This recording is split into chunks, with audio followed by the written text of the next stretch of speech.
Salut!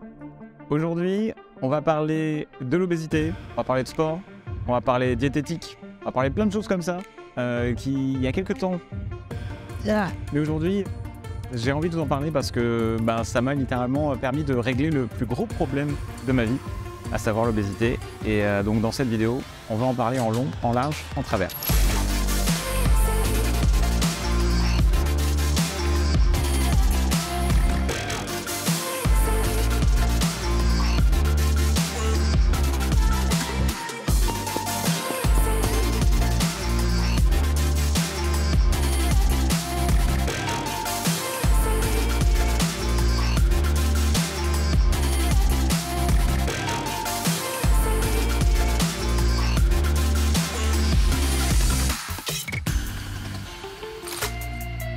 Pour ceux qui ne me connaissent pas, mon pseudo c'est AlphaCast, je m'appelle Sébastien. Je fais du contenu sur internet depuis 10 ans maintenant, dans les jeux vidéo. Oh attention, il nous épreuve. Oh là là, cette phase mon gars. Et ça fait encore plus longtemps que je suis beaucoup assis devant mon ordinateur à jouer à des jeux vidéo et à globalement être assez sédentaire. Et voilà, mon métier, en gros, c'est souvent d'être assis et de ne pas être nécessairement très actif, très mobile. Et c'est aussi un métier dans lequel la santé mentale est essentielle. Il faut faire ce qu'il faut pour que ça aille bien là-haut et pour être en forme et pour avoir les idées claires. C'est très chronophage. On n'a pas forcément beaucoup de temps pour faire du sport. Enfin, en tout cas, pendant longtemps, je pensais que j'en avais pas assez. Et donc, on trouve toutes les excuses pour pas forcément faire les activités annexes. Dans cette vidéo, je vais vous expliquer un petit peu ce qui a pu marcher pour moi, les choses que j'ai pu apprendre, mon cheminement psychologique dans ce combat contre cette maladie et un petit peu comment vous, de votre côté, si vous êtes aussi rongé par ce mal, vous pouvez peut-être avoir un déclic comme moi j'ai eu. Bon, on va commencer par le début, un petit peu quel a été mon rapport au régime, à la perte de poids, au poids, tout simplement depuis toujours. Depuis tout petit, j'ai toujours été bien portant. J'étais l'archétype du gamin un petit peu rond, un petit peu bouboule, comme on dit. Et j'avais une famille qui forcément voyait ça et de manière bienveillante, essayait tant bien que mal de me faire réaliser qu'il faut faire un effort, que c'est pas forcément une bonne chose pour ma santé. Mais j'avais ce sentiment de « ouais, il faudrait ». Ma réponse à ça, c'était souvent « ouais, il faudrait que je perde ». Mais bon, ça va. Je suis pas à l'article de la mort, je me sens bien. Et puis ça, c'est quand même bon à manger. C'est un peu ça la réflexion souvent. J'ai essayé plusieurs fois de perdre du poids, mais en fait à chaque fois, concernant la motivation, c'était une sorte de vague en fait. Je voyais ça comme une phase. C'était allez, ok, là c'est bon, je me mets au régime, je fais gaffe. Et à chaque fois en fait, je voyais bien que ça marchait, je perdais du poids. J'ai eu plusieurs grosses pertes de poids. La première grosse perte de poids que j'ai eue, elle a eu lieu en terminale. J'ai perdu 30 kilos en 1 an environ, mais ça retombe. Ça retombe en fait, au bout d'un moment ça retombe. Quand j'ai décidé de faire cette vidéo, il y a beaucoup de gens qui m'ont dit « Ah, c'est dommage que tu n'aies pas filmé au début. C'est dommage que tu n'aies pas filmé au début de ta transformation physique. » Mais le truc c'est que dans ma tête, je me disais « ouais, mais et si c'est juste une vague de plus ?» Bien qu'on perde du poids avec une diète changée, avec une motivation, on le sent que ok, c'est un truc à tenir sur une durée. C'est pas forcément quelque chose qu'on se voit faire toute notre vie. Et je pense que le problème est là, dès le départ, c'est que si on veut réellement perdre du poids et se transformer durablement, il faut vraiment que ce soit un changement de mode de vie en fait. En terminale, j'ai perdu 30 kilos, j'étais à 130 kilos, je suis tombé à 100 kilos. Je fais 1m83 pour ceux qui vont demander, parce que si je le dis pas maintenant, je pense que la section commentaires sera remplie de cette question. Ensuite, en quelques années, j'ai repris tout. J'ai réessayé de perdre quelques années plus tard, j'ai reperdu beaucoup, j'ai repris derrière, jusqu'à au final, en 2017, alors que ça se passait plutôt bien sur YouTube et sur le stream de mon côté, où vraiment ma carrière professionnelle décollait à ce moment-là, mais du coup j'avais énormément de stress, et moi je fais partie de ces personnes qui mangent leur stress, qui mangent énormément leur stress, et du coup je suis monté jusqu'à 138 kilos quand j'étais en Allemagne, et ça c'était donc fin 2017. Bonjour YouTube. Et oui, bonjour YouTube. C'est sûr que quand on lance pas la VOD, ça marche moins bien. Petite phase où je me suis dit, ok, je suis à Montpellier maintenant, c'est une région qui est top pour faire plein d'activités physiques. Et donc je me suis dit, allez, on va se reprendre en main. Je prends un peu mes marques, j'ai un ami qui vient me voir, le Clear, des bisous. Soyez sympathique de ne pas être trop stressant. Calmons-nous. Nous avons beaucoup de passagers ici. 1 million. On part essayer la planche à voile et là pendant 1 heure, je galère comme pas possible physiquement à juste arriver à tenir sur ma planche et à me maintenir dessus et à garder un cap, à me faire des bleus incroyables sur les jambes à force de tomber sur la planche. Et là, ça m'a fait un vrai électrochoc. Mais ça n'a pas été le vrai déclic pour moi, ce moment-là. Mais ça a été le début. Ça a été le début où je me suis dit, ok, là, il faut vraiment que je me reprenne en main. 138 kilos, je veux dire, c'était plus possible. J'étais à un stade où j'étais essoufflé pour n'importe quoi. C'était un stade d'obésité assez grave. Quand on arrive dans ces poids, on ressent parfois des douleurs inquiétantes où on se demande qu'est-ce que c'est ça. Et je commençais à ressentir des fois des douleurs circulatoires. Et ça, je peux vous dire que si c'est un truc qui fait très peur, dans le sens où quand on commence à pas être sûr de ce qu'on ressent comme douleur et de se demander si, oula, est-ce que là, au niveau du cœur, ça va aller? Faut pas attendre qu'il y ait ce genre de douleur. Voilà. Si je fais cette vidéo aussi aujourd'hui, c'est pour essayer pour des gens qui arrivent pas forcément à sortir de là, essayer de les motiver. Et vraiment dans le modèle idéal, il n'y a pas de besoin d'une motivation en fait. Il faut que ce soit juste la manière dont vous pensez qui est changée pour qu'il n'y ait pas besoin de motivation et que pour vous ce soit naturel de manger équilibré et d'avoir un équilibre sain, tout simplement. À la suite de ce premier électrochoc, j'ai commencé à perdre du poids. J'ai essayé les jeûnes intermittents. C'est quelque chose qui peut assez bien fonctionner. Comment ça fonctionne? C'est simplement vous vous nourrissez dans une fenêtre d'environ 8 heures et ensuite vous laissez 16 heures pendant lesquelles vous ne vous nourrissez pas. Uniquement de l'eau ou éventuellement du café, je crois, ça c'est ok, mais pas de repas pendant cette période-là. Et ça m'a beaucoup aidé à perdre. Mais encore une fois, bien que ça a duré longtemps, cette motivation, j'ai quand même perdu 20 kilos. Oui, nous sommes à moins 15 kilos, mesdames et messieurs. Give it up, give it up. Nous sommes à moins 15 kilos. Le régime se poursuit, calmez-vous. Je suis tombé à 118 kilos. Au bout d'1 an, fin 2018, je me suis contenté de cette perte de poids. Je m'en suis contenté et je me suis dit, bon, ça va le faire. Et derrière, donc, il y a eu 2-3 ans environ. Il s'est passé quand même un bon moment où j'ai repris très doucement quand même. Je suis arrivé jusqu'à 123, 124 même, en 2021. Là, j'ai ressenti de nouveau que j'étais pas bien et que je reprenais, que ça n'allait pas du tout. Et c'est à ce moment-là que j'ai commencé un petit peu à avoir un vrai cheminement dans la tête où, dans ma tête, il y a eu un... Ça suffit. Ça suffit maintenant, il faut arrêter. C'était en mai 2021, donc c'était il n'y a pas très longtemps. J'étais à 124 kg. Aujourd'hui, je suis à 92 kg au moment où je fais cette vidéo. En gros, j'ai commencé à faire de la marche tous les jours. Et c'était pas quelque chose de difficile. J'essayais de faire entre 5000 et 10 000 pas tous les jours. C'était l'idéal. Donc ça pouvait aller jusqu'à 1 heure, 1 heure et demie de marche. À la limite, si j'avais des réunions, etc. en vocal, j'essayais de les faire pendant que je marchais, histoire d'optimiser mon emploi du temps. Et si j'avais pas le temps de marcher, le vélo. Je profitais de n'importe quelle excuse pour aller voir des amis en ville, pour aller faire des courses, etc. en vélo, toujours. Le vélo, c'est vraiment incroyable. C'est bête de dire ça comme ça, mais c'est vraiment un outil incroyable pour la perte de poids. On fonctionne tous différemment. Moi, je vous explique vraiment ma méthode qui a bien marché pour me lancer sur la perte de poids et commencer avec le vélo qui est relativement doux, notamment sur les articulations, parce que la course à pied, par exemple, pour les articulations, ça peut être un petit peu déconseillé. La marche à pied, c'est beaucoup plus doux, ça aussi, ça va. Et c'est des activités physiques qui vont vous permettre de perdre en juste augmentant votre consommation en fait, de calories par jour, de manière vraiment sans vous mettre complètement à plat. Et c'était vraiment ça ce dont j'avais besoin pour me lancer. Commencer simplement de la marche ou du vélo tous les jours, essayer d'être actif tous les jours, au moins un peu. Rien que ça va changer la donne. J'ai réussi à perdre environ 10 kilos juste en faisant de la marche, du vélo. Je suis passé donc de 124 kg à 114 jusqu'à en janvier 2022. En janvier 2022, c'était pas évident pour moi. Il se passait des choses dans ma vie privée qui n'étaient pas évidentes. J'ai vraiment galéré de mon côté. Et c'est des moments où, en général, pour aller mieux, on a un peu besoin de s'anesthésier, on a un peu besoin de se dépenser, de penser à autre chose. J'avais besoin donc de taper dans un sac de frappe, je crois. Je crois que c'est ce dont j'avais besoin. Et j'ai découvert du coup, grâce à Poca, la boxe.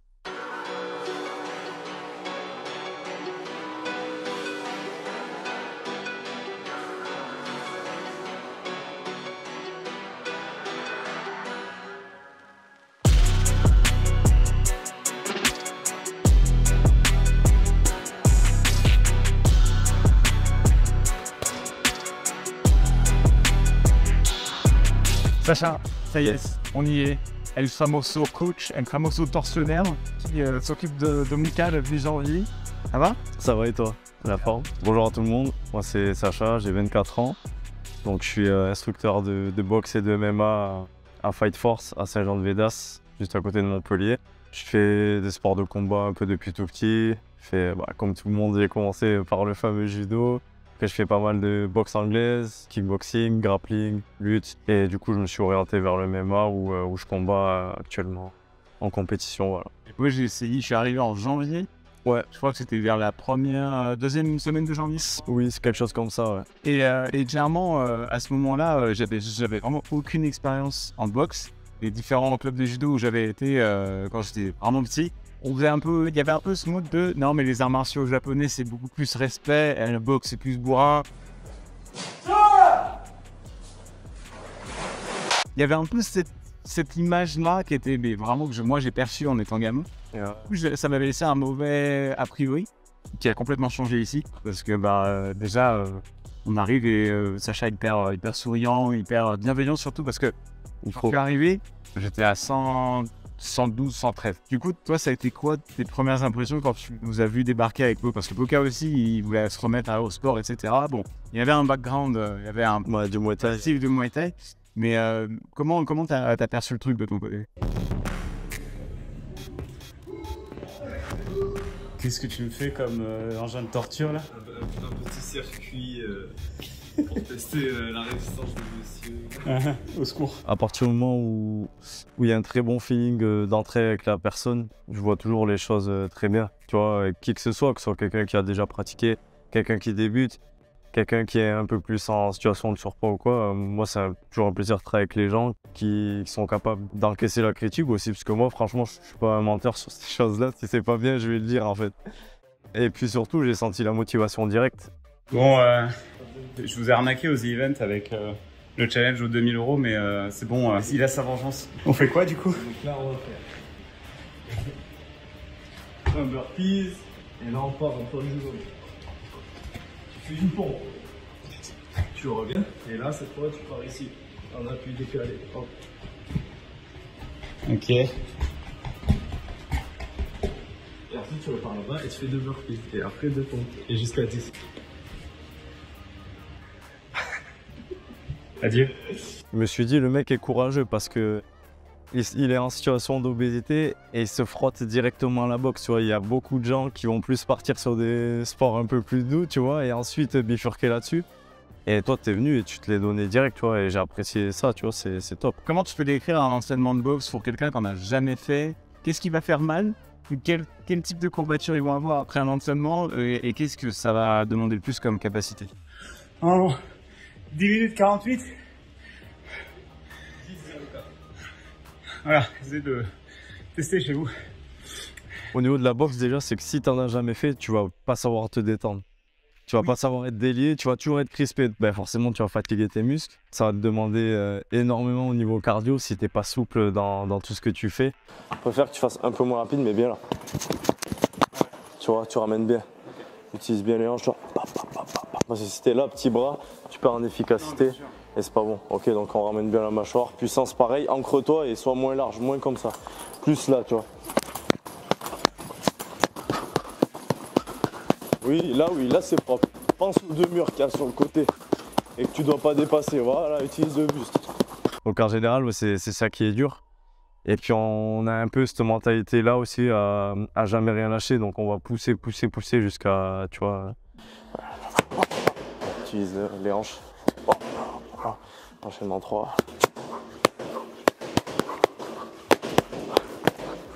Ça dépend. Après, moi, je m'adapte toujours à ce que la personne recherche. Si la personne elle me dit, écoute, moi, je m'en fous d'avoir de la condition, je veux juste être technique, on va faire beaucoup de technique, tu vois. Mais dans votre cas, c'était plus se remettre en forme et tout, donc il fallait envoyer un petit peu, tu vois. Et les sports de combat, c'est des sports durs. Tu t'arrêtes pas forcément quand t'as mal, tu t'arrêtes plus quand l'entraînement il est fini. Bon, après, tout en restant intelligent, hein, tu t'es luxé le tibia, tu vas pas continuer, tu vois. On va dire que la mentalité qui est propre à la boxe, plus les capacités physiques que ça demande, c'est vrai que le premier entraînement il peut être très dur au niveau musculaire et cardio. Ah, hop, ouais. Vas-y, c'est bon.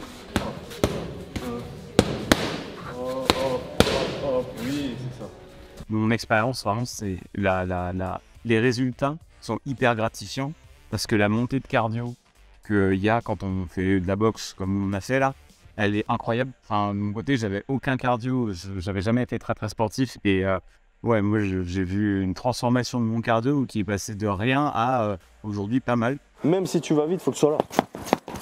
Mais je vais vite, mais c'est vissé. J'aime pas te frapper comme ça, tu vois ce que je veux dire? Allez, allez, accroche, accroche, accroche. Ok. Et franchement, c'est un super pouvoir. Vraiment, un bon cardio, c'est un super pouvoir. Ça t'aide pour tout, quoi. Ouais. Dans la vie quotidienne ou Ouais, tu montes des escaliers, t'es pas essoufflé. dans les autres cas. Hein. Ou même, ce qui est impressionnant, c'est la récup. C'est quand vous avez un bon cardio et que... Enfin, en tout cas, nous, on fait beaucoup de fractionnés. Alors le fractionné, nous en fait on travaille sur des fractions de temps, hein, forcément fractionné. On va travailler sur, souvent c'est sur 20 secondes où il va être vraiment sur de la vitesse pure, mais qui va te demander de mettre énormément d'énergie. Ensuite on va se reposer sur 10 secondes, donc on va redescendre très bas en termes de cardio et de ce que tu demandes à tes muscles. Et ensuite on va repartir sur de la puissance. Donc en fait on travaille ces deux filières énergétiques qu'on mixe à chaque fois avec un temps de repos. Et tout ça, ça t'aide aussi à avoir une caisse de manière générale, Ouais. dans tous les cas. Ouais, pour la récup, en 30 secondes, même après un effort de fou, des fois, hop, Voilà. à retrouver ton souffle. Exactement. Sur le côté pratique, c'est vrai que si tu combats, ou si tu es en sparring ou en situation réelle, on va dire, Le sparring, c'est le combat d'entraînement. voilà, Ce qu'on a fait aux events. c'est ça, c'est en fait pour mettre en pratique tout ce que tu as vu. Développer l'instinct, ne plus appréhender les coups, savoir te situer dans l'espace, parce que quand tu as quelqu'un qui tient les pattes et quand tu es dans un ring, que tu dois bouger, prendre les infos autour, c'est pas la même chose par rapport au fractionné. Ça te permet en fait de séquencer tout ce que tu es, c'est-à-dire que tu peux être très tranquille, accélérer très fort et reprendre un rythme normal, mais sans être mort, tu vois. Ce travail-là de fractionner, ça va beaucoup t'aider pour ça aussi en fait. Donc, est-ce que tu peux nous décrire peut-être l'évolution des entraînements? Ouais, Ils ont un peu changé depuis le début. c'est vrai. Est-ce que tu peux juste nous décrire ça et jusqu'à aujourd'hui maintenant, qu'est-ce qu'un entraînement typique avec toi? Tu venais 2 fois par semaine, ouais. Aucun venait 3 fois et toi tu venais 2 fois avec lui. Là, on va travailler le pendulum à l'échelle de rythme. Donc, on va être ici. Hop, et en fait, on va switcher entre jambe droite et jambe gauche. On peut le faire en avançant, on peut le faire en reculant, on peut le faire en doublant des positions ou en switchant directement. Là, on va le doubler. Voilà, monte bien les mains dans l'idéal. Voilà, pour rester en situation. Ouais, voilà. Après, tu t'es mis en mode focus ou après, il est venu à 5 fois par semaine, du lundi au vendredi, quoi. Puis au début, on était principalement sur de la technique pour que tes bases et que tu saches te déplacer, que tu saches boxer et qu'ensuite, on puisse y ajouter du physique avec toujours un échauffement articulaire et cardiovasculaire pour préparer les muscles et le cœur à l'effort. Voilà, histoire de vous préparer. Après, il y avait toujours un travail avec le sac de frappe pour travailler sa caisse. Pour aussi travailler la technique. Donc, ta caisse, c'est le cardio. Ouais, pour moi, la caisse, c'est le cardio. Ouais. Justement, moi, de mon côté, j'aime pas du tout le cardio. C'est vraiment pas mon truc de base. Et surtout quand t'es en surpoids, c'est horrible, le cardio. Breathe. Work your core. Come on. How many is that? Not counting the last one. 25. Count the last one. Okay, 25 and one girl push-up. Oh, new record! La plupart des exercices cardio, c'est que c'est très répétitif. C'est-à-dire que tu pars et tu te flingues le cardio et voilà. Et en vélo d'appart, j'avais essayé un peu. Moi, ça m'avait déprimé. J'aimais pas ça, même en regardant une série ou pas. Je pédale avec R2, ça c'est pas des conneries. Le grand braquet te permet d'augmenter ton effort Voilà. et de rouler plus vite. Je suis en train de décéder. Alors que la boxe, en fait, si tu vas vraiment, c'est un full body workout. Hein, vous avez les jambes travaillent énormément. C'est même les jambes qui travaillent le plus. Ouais, tu t'en sers énormément, ça paraît pas, mais tu t'en sers énormément pour développer de la puissance. Et ouais, déjà, ne serait-ce que sur tes appuis, sur te déplacer, toi-même, t'as pu voir que ça cramait quand même les jambes. C'est un cardio qui vraiment fait travailler énormément tout le corps et qui en plus est ludique parce que tu apprends des techniques, tu apprends tes coups, ça te permet aussi d'évacuer un peu les choses négatives. On va y revenir là-dessus, mais c'est vraiment un cardio que je trouve hyper plaisant à faire. C'est vrai. Après, petit à petit, on a réduit les temps de récup. Parfois même, il avait de la récup ou les temps de récupération active avec des pompes ou du gainage. Et après, on passait sur des séries de techniques au paro ou aux pattes. Et puis après, on finissait parfois par un petit finisher, histoire de finir de se cramer, ou des sparring de temps en temps. Puis leur évolution, elle a été top parce qu'ils ont pris de plus en plus de cardio, de plus en plus de technique. Et puis on est capable de faire des séances de plus en plus denses avec du travail plus précis encore et plus dur encore aussi. Pivot défensif, donc en retrait ici. Voilà, tu travailles ton jab en même temps. Tu viens bien chercher pointe de pied. Pam, pam, pam. et tu tournes. Et après, on fera sur du pivot offensif. Ok? Donc, bien ici, hop, hop, hop, avec ton jab et pivot offensif avec le crochet.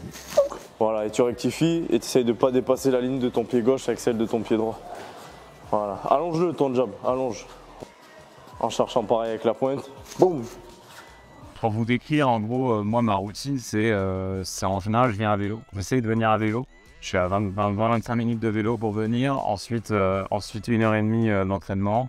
Et pareil pour le retour. Donc, ça fait un bon... Ça te fait 2h30 de training, quoi. Ça sèche bien, ça donne bien envie de dormir après. Moi, j'avais un peu cette image avant où il y avait ce côté un peu dur, un peu brut. Ouais. Et je sais qu'il y a beaucoup de gens qui hésitent à se lancer. Moi, j'ai beaucoup de joueurs qui me disent que ils aimeraient essayer, mais ils ont peur du regard des autres, etc. dans des clubs et ça les inquiète un peu. Qu'est-ce que tu aurais envie de dire à ces personnes qui osent pas forcément trop essayer? Tu le fais pour toi, tu fais pas pour les autres. Donc si t'aimes, il faut y aller, tu t'en fous des autres. Il faut en avoir rien à foutre, strictement rien à foutre. Tu vois que bien souvent dans les salles, le tri se fait très vite. Les personnes qui n'ont pas la bonne mentalité, elles finissent vite sur la touche. Quoi. Et tu gardes vraiment des bonnes personnes dans le cocon, on va dire. Je suis avec David, le patron, le gérant de la salle Fight Force. David, tu gères cette belle salle d'arts martiaux et de crossfit. J'ai 45 ans, je suis pratiquant de sport de combat depuis mon plus jeune âge. Mon sport de prédilection, le jiu-jitsu brésilien, tout ce qui est combat au sol, avec aujourd'hui une petite tendance vers le grappling, hein, c'est la même chose mais sans kimono. J'ai repris la gérance de cette salle en 2019 et aujourd'hui on se développe à travers les sports de combat et le crossfit. Et puis le MMA qui a été légalisé il n'y a pas si longtemps. Il y a un véritable engouement dans le MMA. C'est la hype du moment, c'est le sport du moment, tout le monde veut s'y mettre et tout le monde espère même y faire carrière, un peu comme à l'époque au foot ou quoi que ce soit. Merci pour la bienveillance et l'accueil que vous avez ici, parce que moi de mon côté, j'avais vraiment pas du tout d'expérience en arts martiaux, en dehors du judo et du kendo que j'avais fait avant.